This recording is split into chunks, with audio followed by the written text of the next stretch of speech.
اسی مہینے کے تعلق سے کچھ باتیں ہوئی تھیں اور بہت سی باتیں رہ گئی تھیں۔ قبل اس کے کہ اگلی بات کی طرف چلوں، گزشتہ ہفتہ کی تلخیص پیش کر دیا جائے تاکہ آگے کی باتیں بآسانی سمجھ میں آ سکے۔ جیسا کہ بتلایا گیا تھا کہ یہ وہ مہینہ ہے جسے ہم اور آپ یعنی ہماری شریعت حرمت والا مہینہ قرار دیا ہے، اور حرمت والا مہینہ صرف یہی ایک رجب نہیں بلکہ اس کے علاوہ اور بھی 3 ہیں، جو کہ حدیث سے بتلایا گیا السنۃ 12 شہرا کہ 12 مہینوں میں سے 4 مہینے حرمت والے ہیں، 3 متوالیات، جس میں سے 3 مہینے متواتر ہیں، لگاتار ہیں، جو کہ ذوالقعدہ، ذوالحجہ اور محرم ہے، اور درمیان میں یہ رجب ہے۔ یہ حرمت والا جو مہینہ ہے اس کی تفصیل گزر چکی ہے، لیکن صرف یہ ہمیں بتلانا ہے کہ آخر اس حرمت والے مہینے میں ہماری کیا ذمہ داری بنتی ہے۔ تو آیت کریمہ میں ہے فَلَا تَظْلِمُوا أَنفُسَكُمْ، کہ تم اپنے نفسوں پر ظلم نہ کرو۔ یہ سب سے اہم چیز ہے کہ اس مہینے میں یا ان حرمت والے مہینوں میں جب ہم داخل ہو جائیں تو اللہ رب العالمین کے اس آرڈر کو سامنے رکھیں کہ اس مہینے کے اندر یا ان مہینوں کے اندر اپنے نفس پر ظلم نہ کریں۔ گزشتہ جمعہ کو یاد ہوگا کہ ظلم کی 3 قسموں کو بیان کیا گیا تھا۔ ایک ظلم جو کہ شرک ہے اور سب سے بڑا ظلم ہے، ان الشرک لظلم عظیم، اور دوسرا ظلم وہ ہے جو شریعت کی پاسداری نہ کرے، اس کی مخالفت کرے، وہ بھی ظلم ہے، اور تیسرا جو عام زبان میں استعمال ہوتا ہے، کسی کو مارنا، کسی کو گالی دینا، کسی کو برا بھلا کہہ دینا، وہ بھی ظلم ہے۔ تو یہ کچھ ایسے ظلم ہیں جو ہمیں معلوم ہو جاتا ہے، معلوم کر لیتے ہیں کہ یہ واقعی ظلم ہے، چلو یہ حرمت والا مہینہ چل رہا ہے، ہمیں معلوم ہے کہ ظلم نہیں کرنا چاہیے، اس لیے شرک سے دور رہیں گے، خرافات سے دور رہیں گے۔ ہم اگر جان لیے ہیں کہ یہ حرمت والا مہینہ ہے تو اتنا اہتمام کر سکتے ہیں کہ چلو اللہ رب العالمین کی نافرمانی سے باز آ جاتے ہیں، یا پھر اگر جان لیے کہ یہ حرمت والا مہینہ ہے تو اتنا کرنے کے لیے تیار ہوں گے کہ چلو کسی کو ہم گالی نہیں دیں گے، کسی سے بد کلامی نہیں کریں گے، یا کسی کو تکلیف نہیں دیں گے۔ لیکن وہ ایسے اعمال کچھ ہیں جسے ہم ظلم ہی نہیں سمجھتے، اسے ثواب سمجھتے ہیں، اور ثواب کا کام سمجھ کر جب ہم کرتے ہیں تو پھر کبھی توبہ کی توفیق بھی شاید نہیں ملے گی۔ اور انہی ایسی عبادتوں یا ایسے کام کو ہم دیکھتے ہیں جس میں سے چند کا ذکر ہوا تھا، جیسے خود ساختہ بنایا ہوا روزہ کس طرح رکھا جا رہا ہے، 1 روزہ یا 2 3 4 15 روزے میں کتنی فضیلتیں بیان کی گئی گزشتہ ہفتے۔ اسی طریقے سے خاص طور سے خاص دن میں اور خاص طریقے سے نماز کی ادائیگی، یہ ہم عبادت سمجھ کے کرتے ہیں، لیکن جان لیجئے کہ وہ عبادت ہی نہیں ہے۔ کیونکہ شریعت کی مہر اس پر نہیں لگی ہے۔ شریعت نے ہمیں کسوٹی دیا ہے، ترازو دیا ہے کہ ہم اپنی بات کو اس کسوٹی پر رکھیں، ہم اپنے عمل کو اس کسوٹی پر رکھیں، اس ترازو پر رکھیں، اور اس کے بعد جا کر ہم معلوم کریں کہ یہ عمل ہمارے کرنے کے لائق ہے یا نہیں ہے۔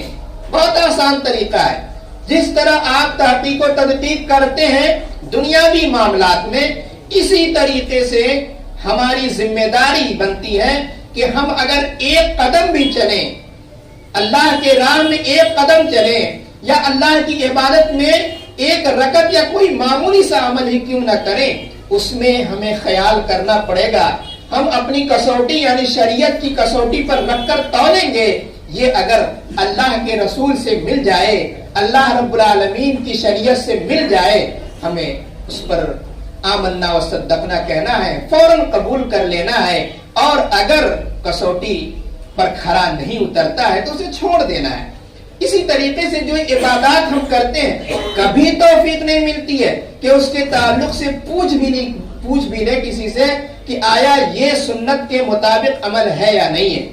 اسی رجب کے مہینے میں ایک عمل ایسا آتا ہے جسے 22 رجب کو ایک بدعت انجام دیا جاتا ہے، جو کونڈے بھرنا ہے۔ بہت ہی زور و شور سے لوگ بھرتے ہیں اور اسے ثواب کا کام سمجھتے ہیں، لیکن کسی کو توفیق نہیں ملتی کہ آخر ہم یہ کر کس لیے رہے ہیں، اس کی فضیلت کیا ہے، یا فضیلت ہے بھی تو کس نے فضیلت بتلائی ہے، نہیں معلوم، اور ہم بھیڑ کی بھیڑ میں چل پڑتے ہیں کیونکہ ہمارے پاس اتنا وقت کہاں ہے کہ دین کا علم سیکھا بھی جائے۔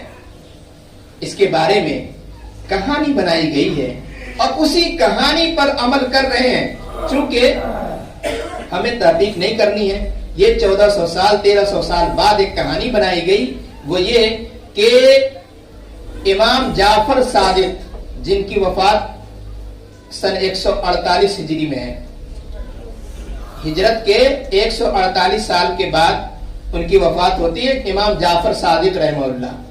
ان کے تعلق سے کہا جاتا ہے کہ امام جعفر صادق رحمہ اللہ نے ایک دفعہ وصیت کی، اور وصیت یہ کی کہ 22 رجب کو جو بھی آدمی 22 رجب کو میرے نام کا کونڈا بھرے گا، نیاز چڑھائے گا اور پھر وہ دعا کرے گا، اپنی حاجت مانگے گا، تو وہ حاجت ضرور پوری ہوگی۔ اگر پوری نہیں ہوئی، دیکھیے دعویٰ کیا ہے، اگر پوری نہیں ہوئی تو آخرت میں میرا گریبان پکڑ لینا۔ یہ اصل کہانی ہے۔ اس کے بعد کئی واقعات ہیں جس کی تفصیل کا وقت نہیں۔ بہرحال اسی واقعے کو لے کر لوگ سمجھتے ہیں کہ ہم اس پر عمل کر رہے ہوں، لیکن آپ اس کو دیکھیے کہ کیا امام جعفر رحمہ اللہ جیسے آدمی اس طرح کی وصیت کر سکتے ہیں؟ غیر اللہ کے نام سے نیاز کرنا، نظر و نیاز کرنا، یا کونڈے چڑھانا یا کونڈے بھرنا، یہ سب شرک ہے۔ جو اللہ رب العالمین کے لیے نیاز کرنا ہے، کسی کو کھلانا ہے تو اللہ کے نام پہ کھلانا ہو سکتا ہے، کسی غیر اللہ کے نام پر نہیں۔ اور اتنے بڑے امام اس طرح کی بات پہلی بات کر ہی نہیں سکتے۔ تو ہم تلاش کرتے ہیں کہ آخر یہ آیا کہاں سے؟ تو آیا کہیں سے نہیں، یہ شیعوں کے یہاں سے آیا ہے۔ شیعوں کے یہاں سے اس لیے آیا ہے کہ حقیقت دیکھیں تو امام جعفر کی نہ تو پیدائش اس تاریخ میں ہے، نہ کوئی خاص واقعہ ان سے منسلک اس تاریخ سے ہے، اور نہ ہی وفات ہے۔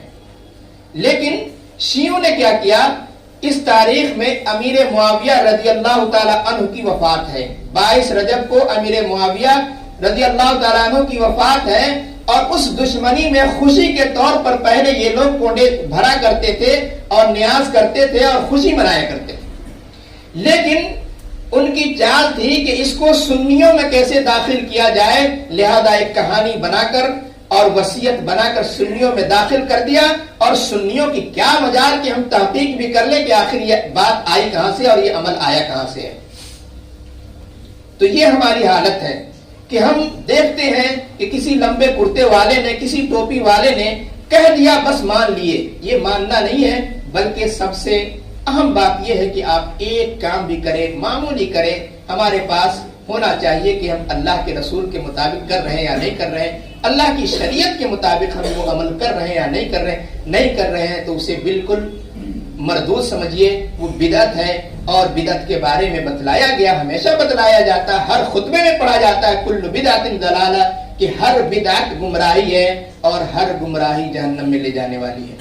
تو گویا بدعت کہتے کسے ہیں یہ بھی معلوم ہونا چاہیے۔ بدعت ہر وہ کام جس پر شریعت کی مہر نہ لگی ہو، اور اس کو تلاش کرتے ہیں کہ یہ کوڑے بھرنا، یہ بھرنا، یا پھر دیگر نمازیں جو بتلائی گئیں اس کا ثبوت کہاں سے ملتا ہے۔ ہم صحابہ کرام سے دیکھ لیں، صحابہ کے بعد تابعین کو دیکھ لیں، ائمہ کو دیکھ لیں، اس کے بعد کے محدثین کو دیکھ لیں، کہیں سے نہیں ملتا۔ یہ 1300 سال 1400 سال کے بعد کی کہانی ہے، ہندوستان سے شروع ہونے والی کہانی ہے، اور اس پر ہم آنکھ بند کر کے عمل کرتے ہیں۔ اسی طریقے سے 27 رجب یعنی 22 کے بعد ابھی بدعتیوں کا پیٹ بھرا نہیں ہے. پہلے جمعرات کو، اسی طریقے سے 22ویں رجب کو، اور پھر یہاں اب 27ویں رجب کو بھی ایک بدعت گڑھ لیا گیا ہے. وہ کیا ہے کہ شب قدر، جس طرح انا انزلناہ فی لیلۃ القدر جسے رمضان کے لیے کہا گیا، اس طریقے سے لوگ اس میں شب بیداری کریں اور دن میں روزہ رکھیں. دلیل یہ ہے کہ اسی رات میں کہا جاتا ہے کہ اللہ کے نبی صلی اللہ علیہ وسلم کو اسراء اور معراج کرایا گیا تھا 27ویں رجب کو. لیکن اس کی تاریخی حیثیت اگر دیکھا جائے تو ایک قول ضرور ملتا ہے کہ 27ویں تاریخ، رجب کی 27ویں تاریخ، لیکن وہ مرجوح قول ہے. اور حقیقت یہ ہے کہ 12ویں نبوت کے 12ویں سال ربیع الاول میں اللہ کے نبی صلی اللہ علیہ وسلم کو معراج کرایا گیا تھا. لیکن اس پر بھی غور کرتے ہیں کہ آخر وہ رات اگر عظیم تھی، اللہ کے نبی صلی اللہ علیہ وسلم اگر اس کو کوئی بھی حیثیت دیے ہوتے، معراج کے بعد 10 سال مدینہ میں آئے، مدینہ میں آنے کے بعد 10 سال آپ نے گزارا، وہ معراج والی تاریخ 10 سال آیا ہوگا، لیکن آپ نے کوئی اس کو اہمیت ہی نہیں دی. کوئی تاریخ بتلا دے کہ اللہ کے رسول صلی اللہ علیہ وسلم نے کہا کہ بھائی آج ہمارے معراج کا دن ہے، چلو کچھ عبادت کر لیں. اسی طریقے سے آئیے اس سے نیچے اترتے ہیں، صحابہ کرام نے اس کو اہمیت دیا ہو؟ نہیں ملتا. ائمہ کرام نے، تابعین نے، اور نیچے کہیں بھی اس طریقے کا ثبوت نہیں ملتا. اگر ثبوت ملتا تو اس کی تاریخ میں اختلاف ہوتا ہی نہیں، کیونکہ اللہ کے رسول صلی اللہ علیہ وسلم کے زمانے سے یہ کام شروع ہوتا اور اب تک آ جاتا. لیکن اس میں بہت سارے اختلاف ہے. تقریباً 18 قول تو فتح الباری میں لکھا گیا ہے کہ الگ الگ 18 تاریخ. تو گویا کوئی بھی عبادت جس پر شریعت کی مہر نہیں ہو، اسے ہم کتنا ہی اچھا گمان کر لیں، اللہ رب العالمین کے لیے خلوص و للہیت کے ساتھ ہی کیوں نہ کر لیں، جان لیجئے کہ اس پر اللہ کے رسول صلی اللہ علیہ وسلم کی مہر نہیں یا طریقہ نہیں، تو وہ مردود ہے. من احدث فی امرنا ھذا منہ فہو رد، کہ جو ایسا عمل جو بعد میں ایجاد کر دیا گیا ہو، جس پر اللہ کے نبی صلی اللہ علیہ وسلم کی مہر نہ ہو، وہ مردود ہے. تو مردود عمل ہم کتنا ہی خلوص سے کر لیں، وہ کارگر ثابت ہونے والا نہیں ہے. اسی لیے بدعت سے اجتناب کریں. یہ بدعت گویا ظلم ہے، ظلم کر رہے ہیں، اور ظلم سے اللہ رب العالمین نے منع کیا ہے، کیونکہ جو کام شریعت سے ثابت نہیں وہ ظلم ہے، اور ظلم اللہ رب العالمین کو پسند نہیں. اللہ رب العالمین ہمیں اس طریقے کی ظلم و زیادتی سے محفوظ رکھے.